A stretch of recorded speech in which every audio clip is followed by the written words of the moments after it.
Hello, this is Dr. Stephen Greer, and I'm really pleased today to have with me David Wilcock, who has been involved in some of the work we've been doing for many years. He actually came to the Disclosure Project National Press Club event back in 2001, coming up on the 12th year anniversary of that event, and he's going to be here to talk with me about higher concepts and consciousness and transformation and where we're headed as a civilization over the coming years and decades ahead. So thank you, David, for being on the show today. Well, thank you, Stephen. It's nice to be here. Yeah, well, tell the audience a little bit about how you got involved in all this, because I think some people don't know the backstory of how we met and when and all of that. And well, I came to the closed executive summary briefing for VIPs and members of Congress, which was on May 10th, 2001. I wish I could have been at the one in the National Press Club on May 9th. And you and I talked about how if you could ever dig up that video footage of that event, that would be awesome. Because, like, for one, Sergeant Clifford Stone went way farther in that meeting than he did in front of the National Press Club. Right, right. Yeah, they all had more time, right. Yeah, and the vibe was amazing because here we are in this room with people who are either congressmen or their aides, and of course I was not educated enough to know who was who, but I knew there were some heavy players in that room. Right. I sat right behind Helen Thomas, who was the doyenne of the Western media, more or less. Right. And right. I mean, you were on fire. The vibe was electric. There were 39 witnesses in the room coming forward, didn't know if they'd even live to see the next day. And they were speaking. They were brave, and it was an amazing. The vibes were just wonderful. Right, and that sort of continued the process we started in 1995 when we had the first gathering, although it was closed at the Asilomar out there in California where you are, right. Near Monterey, and a lot of people don't even know this event happened. The people who filmed it and recorded that meeting stole all the footage. One of the problems we've had, so that everyone knows, is that because I don't know how to operate cameras and audio stuff very well, this has often been outsourced, and then the tapes disappear. And I'm embarrassed to say that this has happened too many times. But the Asilomar meeting in 1995 was an amazing event because we had cosmonauts, we had colonels from the KGB, we had, of course, Edgar Mitchell there, we had many other people who subsequently had passed away. Who were, and it was the first little gathering. It wasn't a great big one like that. I think maybe we had, I don't know, maybe 15 people from the military and intelligence services. And, of course, then 2 years later, we did the briefings for Congress that were closed meetings where we had a dozen or so of these folks, and of course chairman committees, chair people of committees were there from the House and the Senate and the President and Vice President's office, as well as the Pentagon. And it was at that meeting where, some of the folks who had knowledge of the false flag operation, where they would begin to roll out hoaxed information about an alleged alien attack on the planet, were there, who at midnight or after the night before that briefing were spirited away into a secure facility out in Virginia so they couldn't testify that night in front of members of Congress. And I don't know if you even know that story, David, but it was an amazing drama that took place at the Westin Hotel there in Georgetown. Oh, I have not heard that story. It sounds, that kind of witness sounds like the guy A.H. in your book Disclosure. No, A.H. and I are still very much in touch. This other person he hasn't vanished. We've stayed in touch, but he essentially was threatened by the people he had worked with in a compartmented operation and told, look, do not talk about this, because he had been on an interagency committee with also some corporate folks where they had planned to use the man-made looking UFOs that Lockheed Martin and my uncle's old company, Northrop Grumman, have made that are anti-gravity vehicles, which of course have been fully operational since the 50s, as well as a number of other false flag decoy operations, little things that look like aliens that aren't, that are man-made, et cetera, and so on. And that, this guy was basically saying that when he was on this interagency committee in 1974, that everything was set up so they could hit a button and they could make something that would be 10 times scarier than anything we've ever seen take place, and it would be 100% man-made, but it would convince almost everyone on Earth, including people in the National Military Command Center, that it was some sort of an ET invasion attack, and that they... How does it make you feel to hear this stuff? I mean... Well, you know, the first time I heard it, I felt this is... excuse the expression, batshit crazy. I didn't believe it. Right. And then I heard it from that guy, and then I heard it from another person who didn't know that guy, and then I heard it from half a dozen others. And, you know, what I discovered over the years is that 90% or more of the information out on the public airwaves, on the History Channel or on the Internet or in movies that deal with the UFO subject, is all concocted scare tactic propaganda that's been trying to build people to go from, you know, the Cold War to terrorism to now asteroids, as Wernher von Braun predicted and Carol Rosin predicted, and now to this sort of this brave new world of there being a threat from the aliens, which of course is just nonsense. But what's interesting is the degree to which this had been planned and thought through over 40 years ago. Yeah, and movies are advertising. I've often likened it to the idea that if you just are standing there and all of a sudden there's a sword through your chest and you're dying, you don't have time to be scared. You're just like, oh my God. And that's well, it. Yeah, that's right. So that's the first time I heard this stuff. I actually, to be honest with you, the first time I heard this information, I really didn't believe it, because when I first started out on this subject in 1990, you know, I'd written to folks like Bud Hopkins and others, right. And I took everything at face value that those accounts were what they appeared to be, until I had people who came forward. This one man who lived out in Colorado had been, back in the early days before they had perfected these weird robotic-looking things like you see in Stan Romanek's video that I've seen that are man-made. They had this guy had been on one of these anti-grav devices with a chemical warfare agent team that were doing abductions, and he said what we did, and he was a really short guy. He was like 4 feet something, and they did excellent what he called stagecraft to make him look like an ET. And they would do these things, and he says you wouldn't believe how many people who are in the political and military system and corporate system and other people in the public we've done so that we could move their stories through the UFO investigations abduction subcrowd so that that would become the narrative about ETs and UFOs. And he says this was all being done decades ago. And, of course, when I heard that from one guy, these are all very credible military guys, I'm going, oh, come on. The first time I thought, come on. And, you know, one guy said, you can never tell this story, Dr. Greer, because if you do, no one will believe it. And the people who have been at that level of clearance will be killed if they come forward and get named, because it's much more sensitive stuff than Sergeant Stone or others have come forward. Or, yeah, and as you know, Stephen, virtually every ET contactee report prior to Betty and Barney Hill, whatever it was, 1962-63, virtually every contact report prior to that time was of human-looking extraterrestrials who were totally benevolent, not Greys. Of course, yeah. Well, I know the facility where they've been making these things. And, right, so it's like the technology wasn't available until the 60s, and prior to that time, the only contact reports were the real ones where people were getting the good guys. Right. Yeah.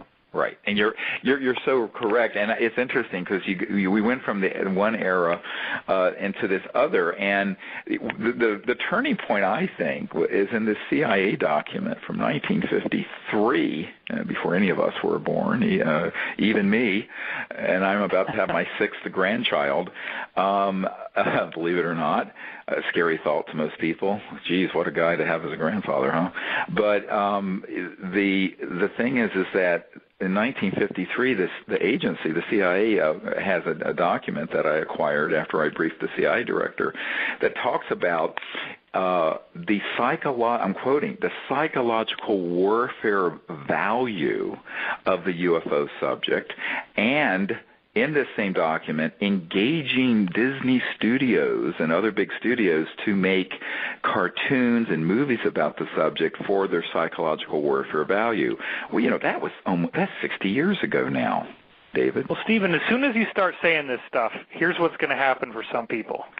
Right now they're feeling sick, their stomach is dropping, their blood pressure is dropping, they're feeling dizzy. Oh, I'm They're starting to hate you. They're going to start to hate me. I'm not saying that you should be sorry, but let's acknowledge that there's a percentage of our audience that has what we would call in psychology a dissociative response when they start hearing this stuff, because they can't handle the idea of what you and I both know is called vertical integration, meaning you have corporations, military, government, finance, and media that has a cabal of interlocking directorates. Absolutely. But that's how this whole game is played, and people need to understand that entertainment is not random. You know, and I'm sorry if it makes you feel sick and like you don't want to listen anymore and you're feeling really tired, like you have to close your eyes, but that's what they programmed you to do when you start hearing this stuff. Right, exactly. You feel anxious, you feel sweaty, you don't like it, you say, well, these guys are crazy, they must be criminals, they can't be telling me the truth, they're doing this just for the money, because they can't get into, you have to remake your worldview. I mean, you and I, we've been doing this for so long, you even longer than me, because you've been into it since the 90s, early 90s. Well, no, I had my first contact experience with the ETs when I was about 8 or 9, so that was in 1963 or 4. Wow. So, it's been for me about 50 years that I've been involved on some personal level. Yeah, I was born in 73 and had UFO dreams ever since I could remember, like 2 years old, so. Yeah, that's cool because, we can get into that in a minute, into the science of consciousness, which is, I know, a love that you and I both have. And, of course, this is a show to talk on it because we're on the World Pujan Network where everyone listening understands the science of consciousness, the non-locality of mind, and the omnipresent nature of consciousness. And kind of a big deal for you and me to speak at the same time. You were the only guy out there that had insiders in the 90s, more than one or two. I mean, there were a couple people who, wrote a book about that colorful UFO sighting, and I forget. But most of the other authors out there really didn't have the real deal insiders. And then you showed up in the mid-90s when I became aware of you on Art Bell, and I said, my God, this guy's got it together. You're briefing acting CIA directors, you're talking to people at very senior levels of government, people, Podesta and the Clinton administration. I hope that's okay to say on the air. Oops. Sure. No problem. Okay. Yeah. I mean, Podesta went on the record publicly in favor of disclosure, and of course, it's well known that I briefed the CIA director. Although Woolsey subsequently tried to cover up in a clumsy attempt. I always say to people, that it came up recently when I was on the Joe Rogan show a week or two ago, and people said, "Oh, well, that Woolsey put this thing out." I said, "Yes," and I have a letter from his point of contact to me setting up the briefing, and of course, the cover story was a dinner meeting, and they tried to make it like that wasn't the purpose of the meeting at all, when of course it was, and we have the proof of it. And I said, look, you're dealing with Washington and lawyers and politicians, and I know this sounds cynical, but I tell people, how do you know they're lying? Their lips are moving. So I know that's an outrageous thing to say. It just happens to be a true thing to say. But well, I think people are getting it now. I mean, they are. It's interesting that I say we colloquially because I was just an admirer of the work back then, but I did show up at your event, and it very much felt like a team and that we were all working for the same goal. We all knew that being in that room could get us killed, and we all took the same risks in some ways. And then you got washed out by September 11th, just a few months later. Yeah, the momentum for disclosure was building. Everybody was starting. I mean, you had the world's media in that room. I was there. When when Sergeant Clifford Stone broke down in tears describing extraterrestrial crash retrievals, the whole frickin' room leapt to their feet. And these are congressmen, congressional aides. Not one person in the room was a skeptic. And I was there, and I can confirm that. Right. Nobody was sitting there with their arms crossed, shaking their head, going, what a bunch of idiots these people are. I mean, it was electric.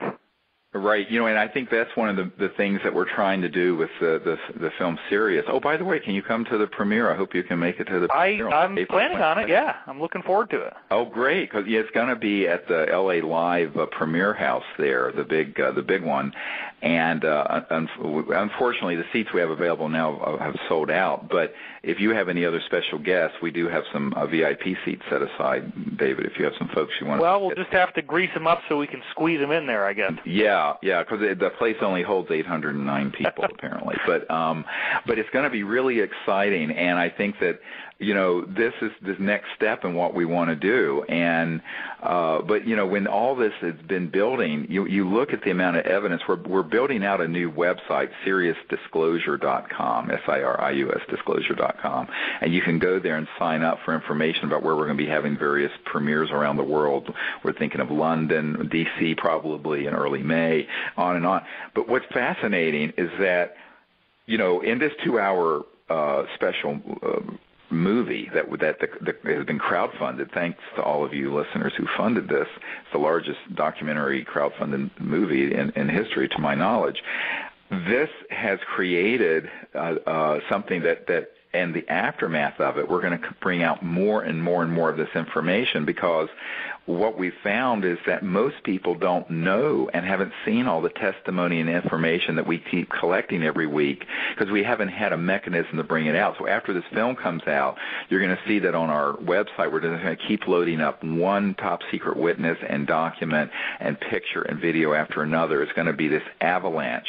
So in a sense, the movie is going to be a portal, if you will, to an enormous amount of material and information that most people can't even imagine. Well, and as I'm sure you already have heard, Stephen, this is something I heard from insiders recently. I won't say how much, but I will say that the Obama administration is planning on aggressively cutting back military spending by a significant percentage. And when they do that, the big fear in the insider community is that as soon as these guys who they've been working with on SEC or SCI, sensitive compartmented information clearances, sometimes 35 levels above the president, as soon as these guys don't have a job, they're going to sing like songbirds.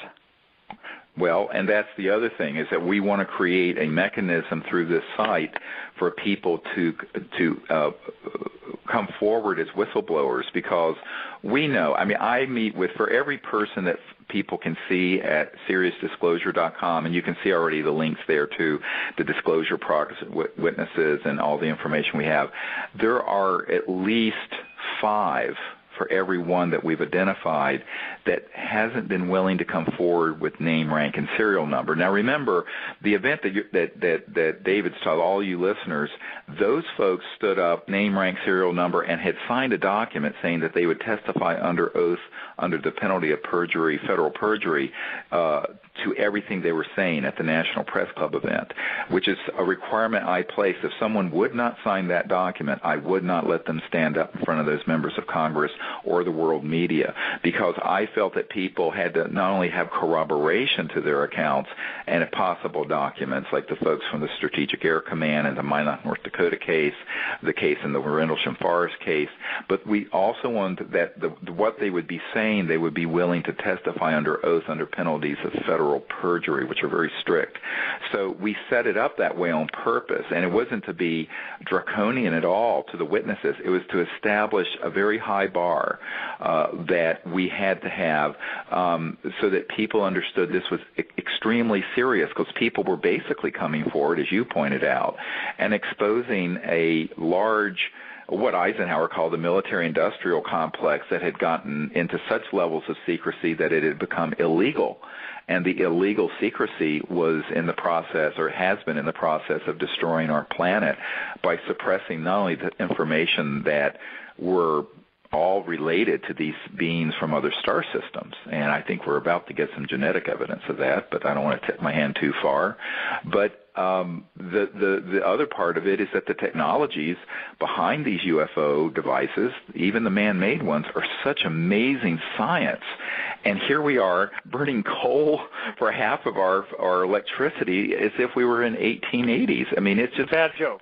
It's just ridiculous. And I mean, imagine how we must be regarded by these other civilizations because, as Kaku says, we're not even a level 1 society yet. We're still here squabbling over resources, and we're going to build this Keystone pipeline bringing the tar sands out of Canada into the States when we haven't needed fossil fuels since 1908 when Tesla with Stubblefield had their Earth battery generator running his farm.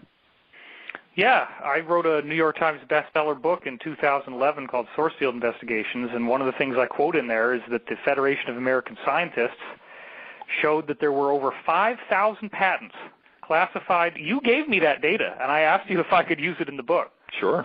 5,000 patents of energy devices classified by the U.S. government, including anything that's over 20% efficient at converting energy. Correct. So you're automatically going to be attacked, bought out, threatened, or otherwise stopped if you invent anything that works better than coal, oil, or gas. But, that's the whole divide and conquer thing, David, that we're trying to overcome with the film Sirius, because what we want to do with this is that we have been resisting. We've had some very big distribution companies approach us. I won't say who. We're saying no at this point. Here's what I think needs to happen. Everyone listen up, sit up right now. A year ago, I was at a conference with about 1,000 people, and I announced the concept of doing this film. I said, but I think we need to make it so that every man, woman, and child on Earth becomes a distributor. And we're signing up with a online video-on-demand service so that you, for example, can host and send out that movie and send it out virally. And the people who view it, there'll be some nominal charge to see it. You'll get a percentage of that for your whole everyone listening. Same thing for everyone on this call listening. Everyone can be an affiliate because it's this super program. It's this amazing program that'll let everyone. So if through your network 100,000 people saw it, you'd probably be able to have $100,000 to advance your research. If the Noetic Sciences people did it and had 100,000 people, the idea is that we want to create this viral juggernaut that puts it out there. But then all the proceeds that come to the company that has done the crowdfunding, Sirius Technology and Research, all of those funds are going to go into our energy fund to build our own lab. Why? Because we need to outfit a facility where we put these geniuses, some of them, David, I know quite a few of them, who have been in this divide and conquer world of secrecy and compartmentalization, where we put them under one roof and we live stream what's going on in that lab. None of it is secret. It's open source. And we get these technologies built up. And with the information I'm sitting on, I think that in less than a year, we would have a version 1.0 device that would take us out of fossil fuels. At the most 2 years. I think probably under a year. Because I have people who have handed off thousands of pages of the kind of stuff you're referring to in this Federation of American Sciences document that talks about the 5,135 patents that have been sequestered and kept secret. So what we need to do is understand is that if we can make this film go viral and push it through the system without big corporations buying it up and black shelving it, that we'll be able to raise the funds in a few months to get this whole energy thing done properly. Because, the problem is we tried with the Orion project to do that. We raised enough money, it wouldn't even have bought the equipment for the lab, unfortunately. I'm hoping this film will create enough awareness as a major motion picture documentary release to create enough revenue so that this laboratory and research facility, staffed with the best engineers, electrical engineers, physicists, materials management people, project management, will be able to stand up this year and begin to build out these systems, because we know a lot of people have them, but the ones who tried to do it the way you were suggesting, one lab at a time, one secret facility at a time, in their garage one at a time, those guys get picked off. They're either slapped with a national security order, which is what it's called, an NSO, their patents are seized, or they have, thugs that come in and threaten them. Or if that doesn't happen, they're simply bought out by a large corporation, and the technology is put on a black shelf. I know a man who's a United Airlines pilot, the 747, who grew up with an inventor who used to invent this kind of stuff, and it was, the big motor companies and oil companies would buy up his device and put it on a black shelf. He'd invent another one. He retired doing this. Well, of course, he made a lot of money, but it never got out to benefit Gaia and humanity. We've got to break this cycle where it's all about, inventor greed and the secrecy that you see in Silicon Valley and these high-tech centers. So our whole vision for what the film Sirius is going to do is to create the resources so that we can do this very openly and bring these technologies out with a strategy that avoids the pitfalls of the last 100 years where it's been this divide and conquer. And, that's what we did with Disclosure Project. If you look at all these top secret military and government witnesses, we didn't dribble them out. We had them come out all at once. Why? There's safety in numbers, there's credibility in numbers, and it creates a zeitgeist, a force that changes. And that's what we need to do with this energy effort, because the world is running out of time and we've got to fix it. Well, let me ask you this question, because I read most of the comments that people write, and as you know, they can be very sardonic and cynical. Oh, yeah, everyone's always cynical. Everybody's going to say, okay, Mr. Greer, Dr. Greer, if they can call you doctor. They probably can't stoop to that. But you are a medical doctor. You have a credible academic background. You've been doing this for many, many years, and they're going to say, how could he possibly be involved in this stuff and not have been compromised? If you're talking about threats, if you're talking about people showing up with guns or threatening you or buying you out, how could you not have been bought out, threatened, or otherwise? And, of course, I don't know the answer because I'm on the outside. I've watched your work. You were gracious enough to invite me to speak for the movie, but I haven't even seen the movie at all, so I'm looking forward to it as much as everybody else. But how did you avoid the pitfalls of doing this and all the different ways that people would try to compromise you? Well, first of all, we didn't avoid it. I mean, I've been threatened. I had 3 people on my team killed, as all of you know who've read my autobiography, Hidden Truth, Forbidden Knowledge, which you can get at SiriusDisclosure.com. Back in 1992, a very senior military official who had been the head of Army intelligence offered me personally $2 billion if I would shut up and fold this operation and join him. I told him no, that I'm not for sale, and then he went to my wife and tried to cajole her into convincing me to do this. So the reality is all the things you've mentioned have been offered or threatened. I just haven't taken the bait because I think I have my own moral compass. I don't consider myself a perfect person by any means, and anyone who spends any time with me knows I can be rather irreverent and profane and outrageous. However, I have my own moral compass, and when I was 17 years old, I had a near-death experience, and I had this divine consciousness, cosmic consciousness experience, so that I know there is no death. I also know that our conscious life being within our physical body goes on forever. And while I'm not religious, I have a very spiritual center, so that when I'm threatened, that's what I am anchored in, or when I'm offered a buyout, that's where I'm anchored in, because our time on this planet is really a very short period. And so I take that long view on this, and I think that is the only thing that ultimately is going to see you through the matrix, if you want to call it that, of threats and inducements and briberies and what have you. I've been offered a great many of those things. I was offered a CEO position, for example, from a very senior guy at the CIA who was setting up a corporation to deal with this issue, and I said, no, thank you. And this was in the last couple of years. So I would have had the golden parachute if you'd taken a job like that, I assume. Oh, of course, and an unlimited source of funding and access and what have you. I've never taken the bait. Now, of course... So you could have been involved in the UFO backstory and be in the classified world if you'd taken these invitations. Yeah, since 1992. Wow. And I've always said, no, thank you, because, A, I don't need to do that, and because I already have my sources and methods, and number 2, I'm never going to sell out like that. And anyone who knows me well knows that's the case. After all, the proof of the pudding's in the eating. In the last few years, leaving my medical career and moving into this, my wife and I and our family have foregone a little over $6 million in income personally to pursue this. with virtually no income. I mean, the most we've made has been between 10 and 30% of what we normally would in a year, and thank goodness I made some halfway decent investments, but, when I was still working full-time as a medical doctor.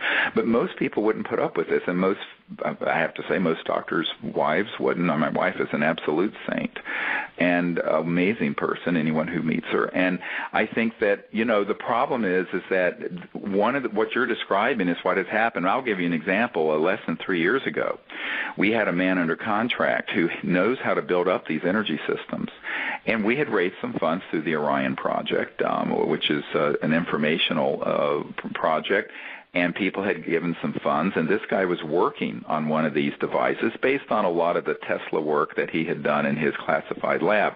His immediate intelligence handlers said, you may do this, just don't touch the propulsion systems, the things that make things fly and disappear into transdimensional space, because he's worked on those also. So he received this grant from us, and he was working on it down to his skiff, which is a secure communication intelligence facility there near Huntsville, Alabama, near the Marshall Space Flight Center and the Redstone Arsenal, comes a former CIA director with a bunch of goons who threatened him. Now, this is in the last 3 years. This is not ancient history. And basically threatened him, his wife, and his career if he doesn't drop us and drop this. And so here was it. We try. So when people say, "Why don't you try just getting some people and putting some seed money out there?" and I said, "We've tried that. It doesn't work. We've got to do this with something where the whole world's watching, with a group of people in a lab, and the media is watching, and millions of people and eyeballs are on this project, and that's what we hope to do through Sirius." But in that case, and here was my heartbreak, is that this man was threatened. He put his tail between his legs and ran. Now, I'm telling you right now, and that the only measure of anything that matters on this subject is moral courage. And I'm so sick of hearing the morality of what passes as morality in this country. I could care less about, the stain on Monica Lewinsky's dress. What I'm concerned about, frankly, is the morality of people dropping humanity and the needs of the earth because they are personally threatened or they are personally offered a buyout.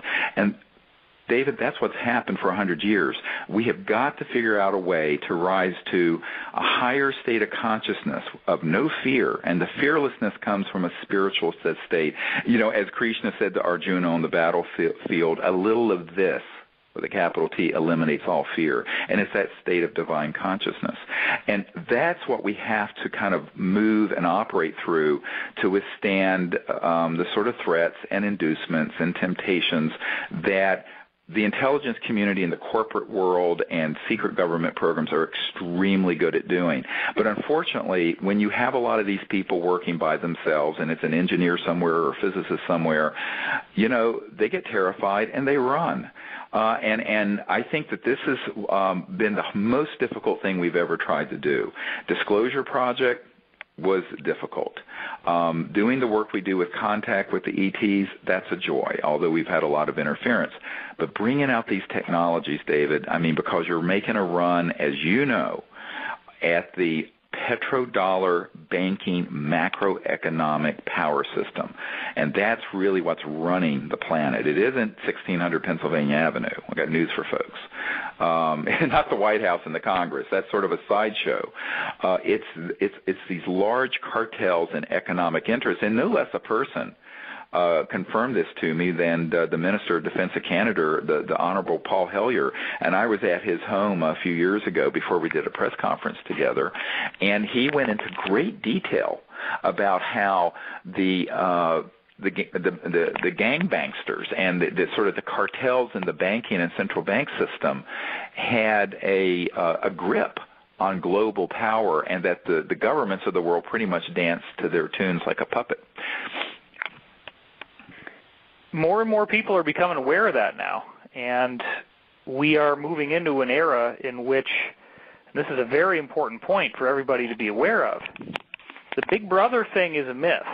Granted, yes, the insiders that you mentioned have been threatened, but there are so many paranoid, fear-porn junkies on the Internet who think that if they even type in a Google search that they're going to get a knock on the door in the morning. Yeah, well, not true.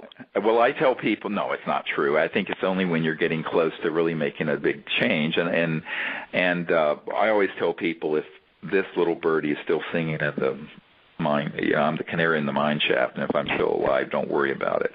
But I think that the other point is that we do have good people helping protect us, but also we have a lot of people praying for our protection, which I welcome from the World Puja crowd because they're very conscious people, and I believe in the power of meditation and prayer. But I think on top of it, you have a lot of folks, and this is something I don't talk about that often, but there are a lot of folks in the covert world who want to see this happen, but they're afraid of sticking their necks out too far. They'll end up like Bill Colby, who was killed trying to help us, as you know. Yeah. Now, people don't know the story. There was a CIA director, Bill Colby, who back some years ago, right before he died, was going to meet with a member of my board of directors and hand off one of these free energy, for lack of a better word, energy generation devices and some seed funding so we could quickly get it out to the world. And this is, I think, in the mid-'90s.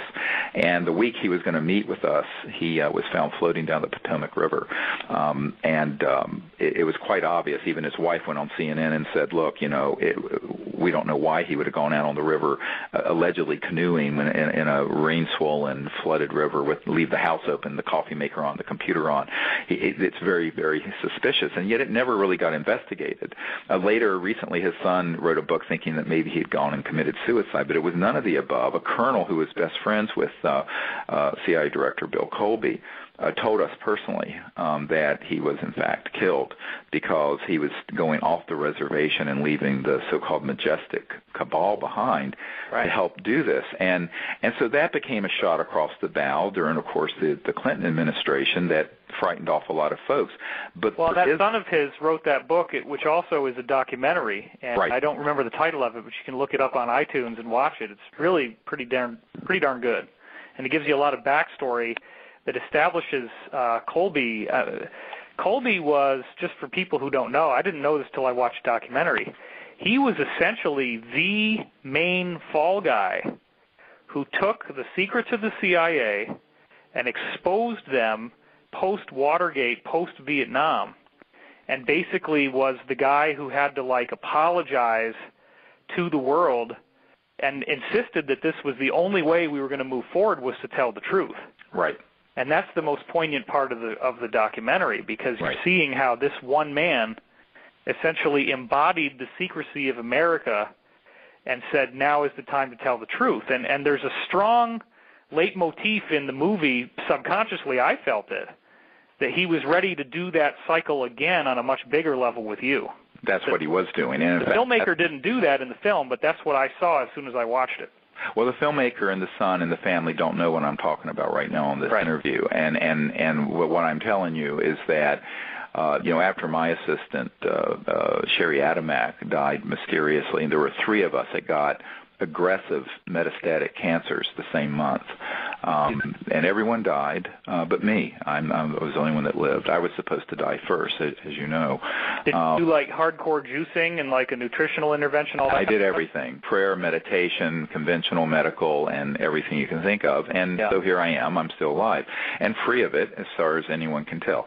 However, when the CIA director wanted to do this, his best friend, who was a retired colonel, told us that, at this point, this was 20 years after he had done all this stuff with the CIA secrets and stuff after Watergate and what have you, and Vietnam, and he felt it was just a crime that all of this UFO information and these sciences and technologies were being withheld from the planet, because he saw how much poverty and suffering and environmental degradation, and that it was all easily fixable. And he knew it. And so he was getting up in years. He certainly knew. I mean, the colonel who came to Sherry Adamak's, my assistant who died, at her wake. I was there by her bedside when she passed away, and then we had a funeral and a wake, and this mysterious man shows up. And he was ushered in by someone that I know, I'm not going to name, who's worked with me for 20-some years.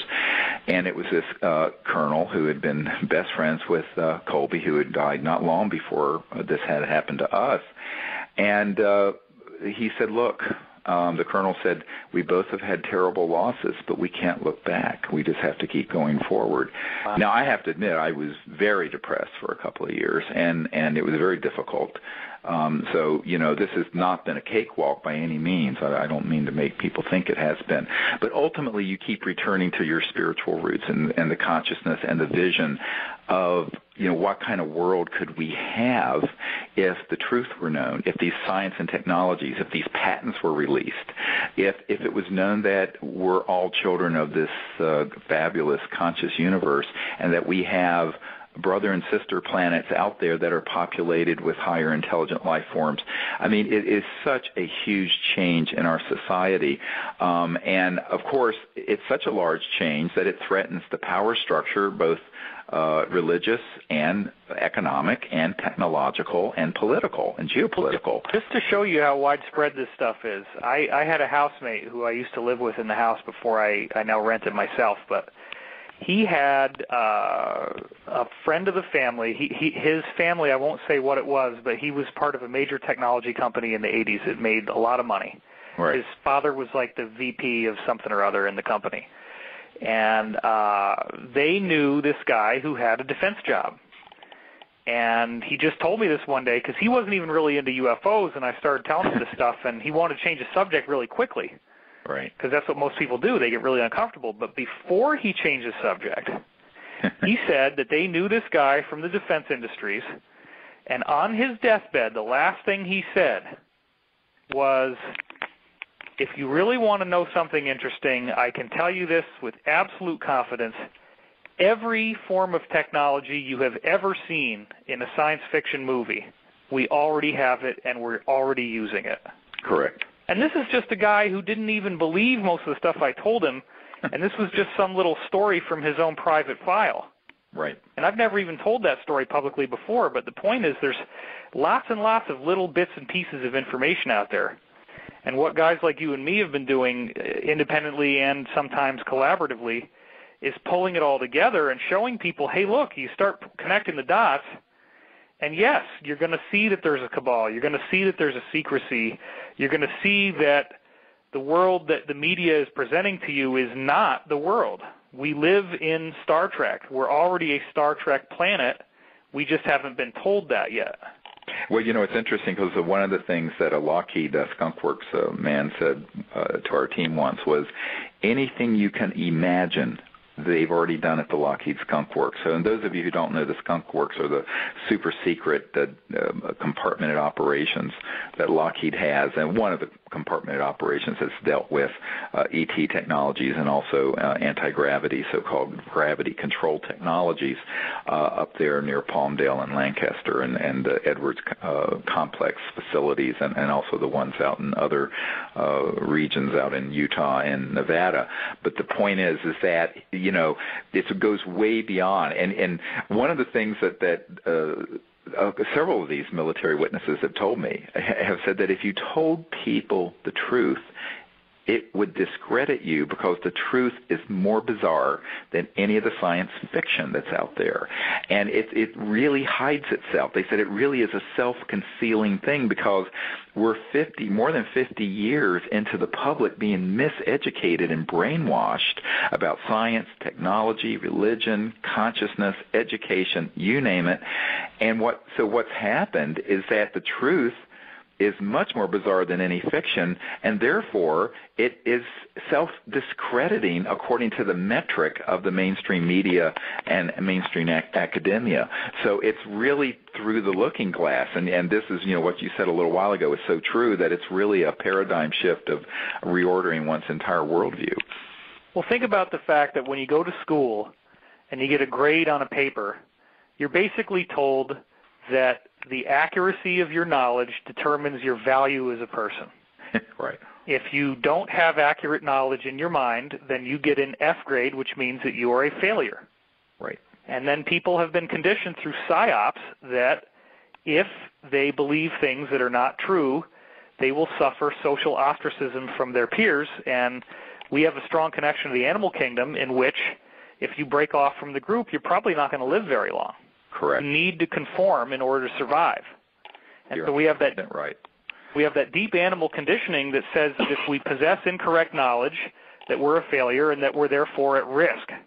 Right. And that also goes over into the employment world. You know, as soon as you get out of the conditioning of school, you graduate directly into employment in which you're on a job site, and you have to make sure that your knowledge is correct and that you conform to what the management wants you to do.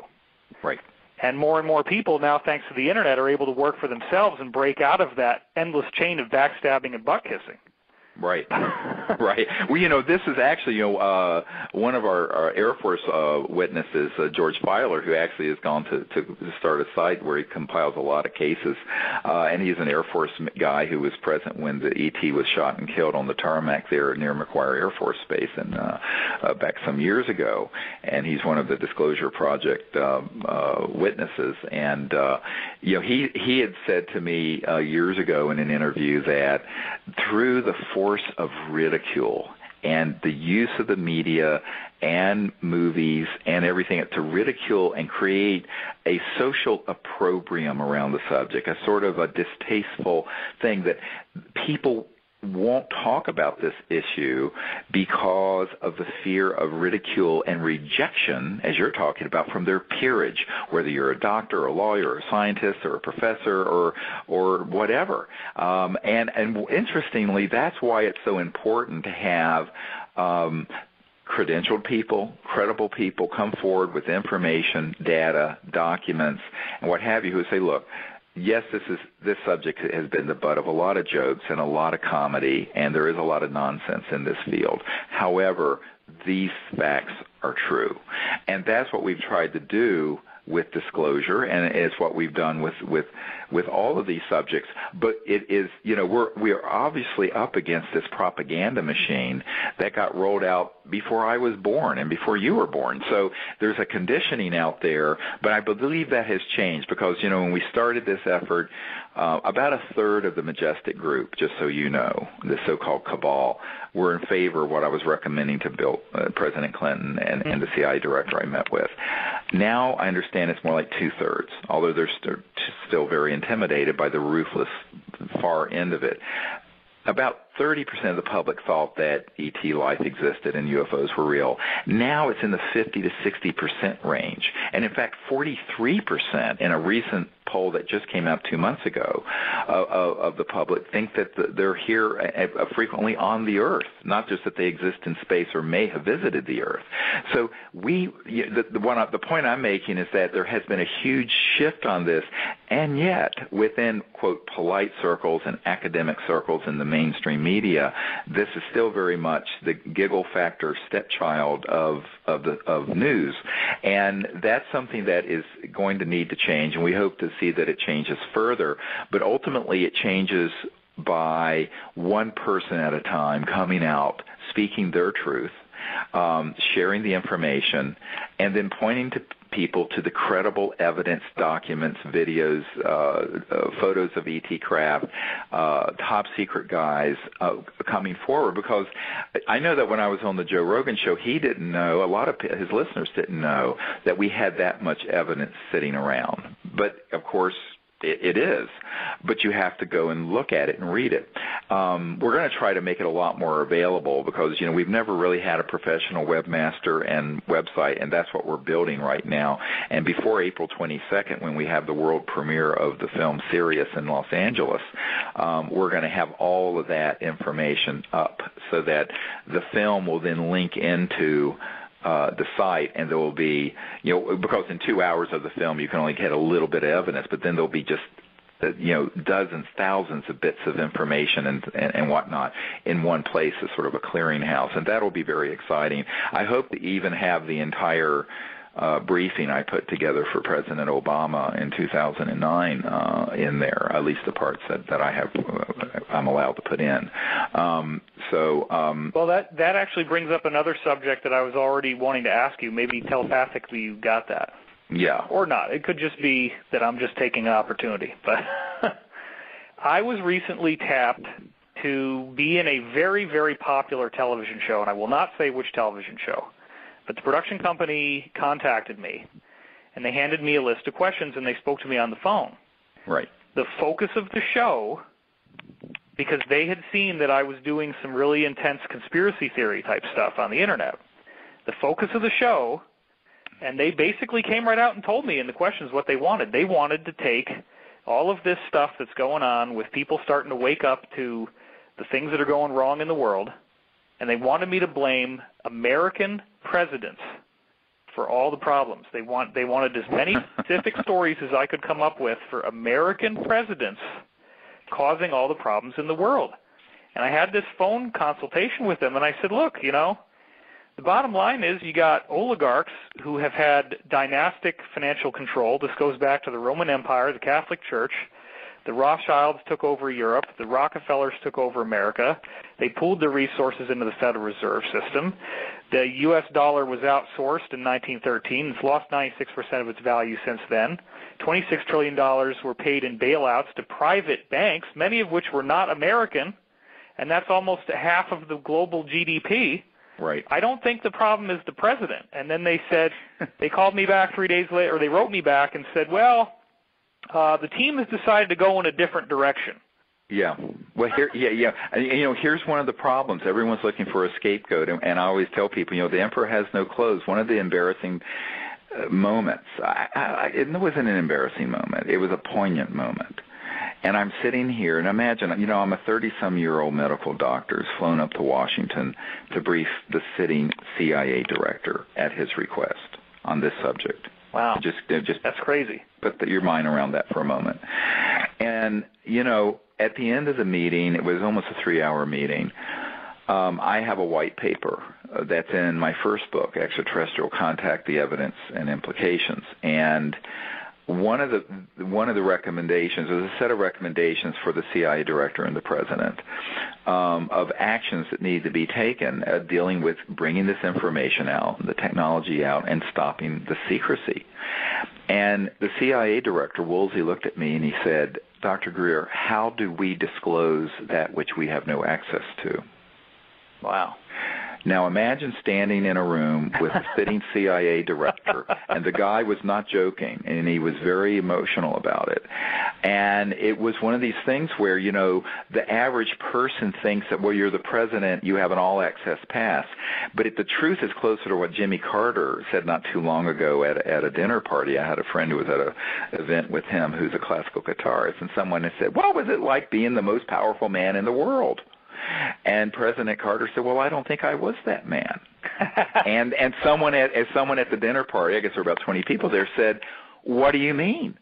And President Carter, who actually I just saw at the inauguration here in Washington, he said, look, the fact is there were things I didn't have a high enough clearance to know about. And someone in the room said, oh, things like UFOs, sort of in a ridiculing way. Right. And President Carter said, yes, that and more. Oh. And they said you could have heard a pin drop. And so, there's this sort of misunderstanding. And the reason Eisenhower, who had, of course, enormous credibility in the military, he's a 5-star general and a Republican all through, World War II, and then president for 2 terms. When he said, beware the military-industrial complex, the big issue, of course, was the fact that the UFO subject and its associated projects within the defense establishment had gotten reorganized under the Rockefeller Commission of 1956, I believe it was, and he had lost complete control over the levers of power on this issue, and he knew it. And we have a witness, a lawyer, Mr. Lubkin, who actually testified to that effect when he was in the Eisenhower White House as a young Army Signal Corps guy, and that's in our disclosure materials, that he was at meetings where Eisenhower was lamenting the fact that, he would get reports about UFO events, but the whole projects dealing with them were out of his control. And he was very angry and very frustrated by it. So people, need to have, I have a lot of actual compassion for some of these folks that I've met with who are at the Pentagon in senior positions. I briefed the head of the Defense Intelligence Agency, a 3-star general, as well as the head of intelligence for the Joint Staff. And these were men who were very high up in our Defense Department who had inquired about this issue and been denied access, just like the CIA director. So then the question becomes, who's really running this show? Well, it gets back to what you just said, David. It's something that's gotten up and basically subverted democracies around the world, and it runs as its own polity, as its own organizational nexus. And the oldest power structures are still the most important ones. I mean, Roman Empire, Catholic Church, and I've heard that the Pope did not resign because he didn't feel good. Well, there were a lot of problems. I'm going to leave that. I have bigger fish to fry, but I'll just tell you, I will say this. When I've been at the Vatican meeting with very senior people, senior theologians to the Pope and others, and there is widespread support, but not unanimous support, for not only disclosure but peaceful contact. And I love the interview I did some years ago with Monsignor Balducci, who is a senior theologian to Pope John Paul. And he and I spoke very frankly about this. And after I did the interview, which is in Italian, unfortunately, but we're going to try to get a full translation up and out fairly soon. But he turned to me and he said, I couldn't be having this discussion with you unless Papa, meaning the Pope, wanted me to. Whoa. And he said some amazing things. Before that, I had some meetings with people with the Vatican's security service and intelligence service because they knew of the briefing that we had put together and then the best available evidence that Lawrence Rockefeller had put together for Bill and Hillary Clinton at the ranch there, the JY Ranch out in the Tetons, that I visited some years ago, and that they really were very interested. In fact, they said, "Would you allow us to have that briefing?" I said, "Of course. I mean, I'm not doing anything secretive at all with this." The same thing I said to the British royal family when they asked for that briefing, which was hand carried by an actor at a premiere some years ago in London to Prince Charles. So I think what people have to understand is that a lot of the conspiracy theory stuff is wrong because it's painted with a very broad brush, and like these folks are trying to get you to say, well, these presidents are all. I'm going, you know what? I'm not saying that they have no say-so over anything, but on some of this stuff, it's so many compartments above anything they're briefed on. And if they are told any of it, David, it's manipulative rubbish designed to get them to do things that the cabal want done. For example, there's a colonel I know who talked about providing alien threat scenarios to Ronald Reagan to get him to support the SDI Star Wars weapon systems in space. And I said, yeah, of course. They're going to say certain things, and it's all manipulative. But the truth is, and one of my most of it's deceptive. One of my insiders told me that Reagan was going to tell the public the truth about UFOs, and then bam, he gets shot. Right. So that's one of these things that we're starting to find out. It's like all these historical events have to be reinterpreted.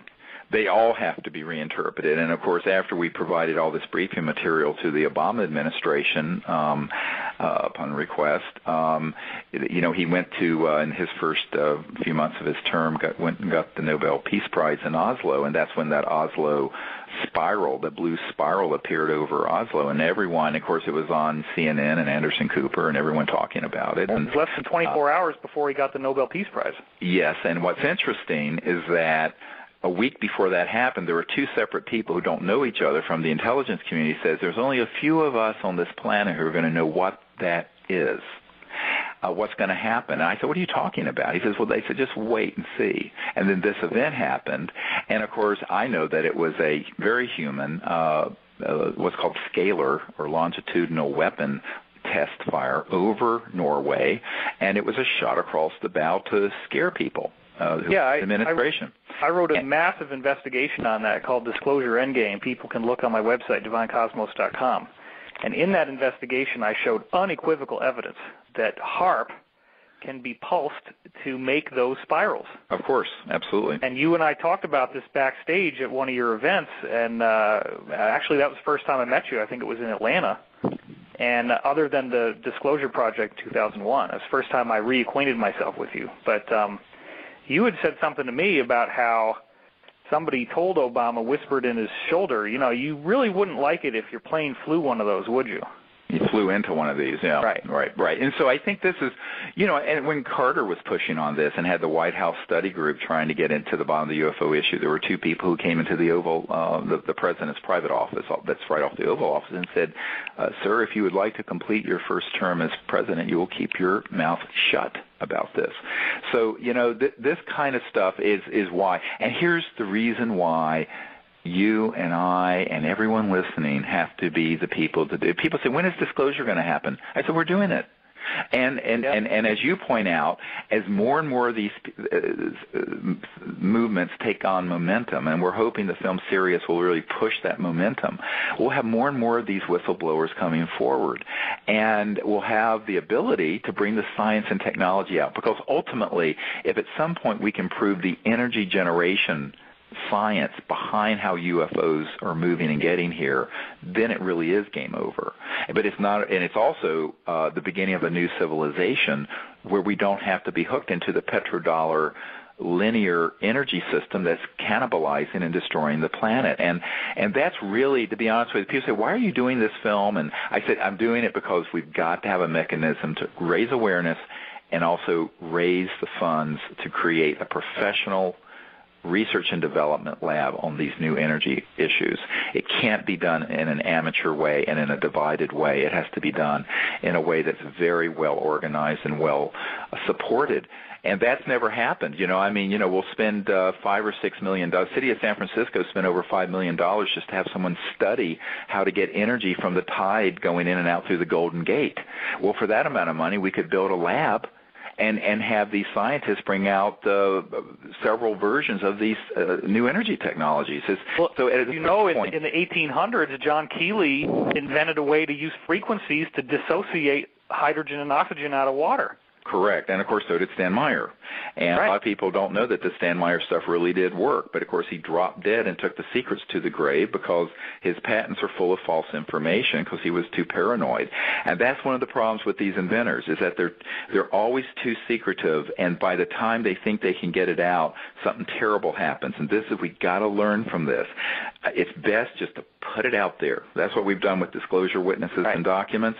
Same thing with these technologies. You simply, once you get something operational, you put it out there, and you can't worry, if you get into this, like Apple worrying about their iPhone 5 or something, you can't get into this sort of paranoid inventor syndrome because that's going to get you killed, or it's going to result in it being bought out and black shelved. So we've got to learn from this history, and that's why we're doing this film. And by the way, I know we've heard from a lot of people who are still wanting to get into the premiere. We have about 200 seats more that we might be able to release that have been committed to the people who crowdfunded the film. I want to be very clear on this. But we're waiting until a few more days to see if they're going to be able to come. I mean, people donated from South Africa and Australia and New Zealand and Russia, and a lot of those people obviously are entitled to the 2 tickets that their donation for the film entitles them to, but they're probably not coming. But we're waiting to hear an RSVP from them. Répondez, s'il vous plaît. Yes, before we release their tickets. So people, if you want to sign up at Sirius Disclosure, SIRIUS, disclosure.com, and you can just put in your email address, and we will send you notifications of where we're doing these premieres. But for the LA premiere, I think we're probably going to be able to release another 200 or so seats, but right now we have to give, the right of first refusal, as it were, to the people who are entitled to those tickets who made the donations to the film. But we know that many of them aren't going to be able to come. But it is April 22nd at LA Live, and we're probably going to be doing one in Washington, D.C., the week of the mock congressional hearings that Bassett and his group are doing, and then we're going to have one here in Charlottesville, Virginia, near the University of Virginia, and we hope to have a premiere in outside London or in London this summer, so stay tuned about that.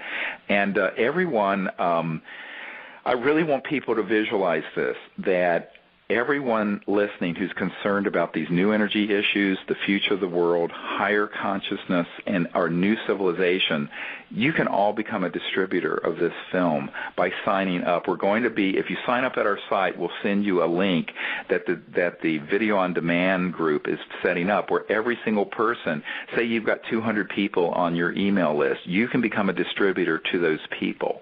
And this is how we'll turn it into something viral that just keeps going around the world over and over. Great.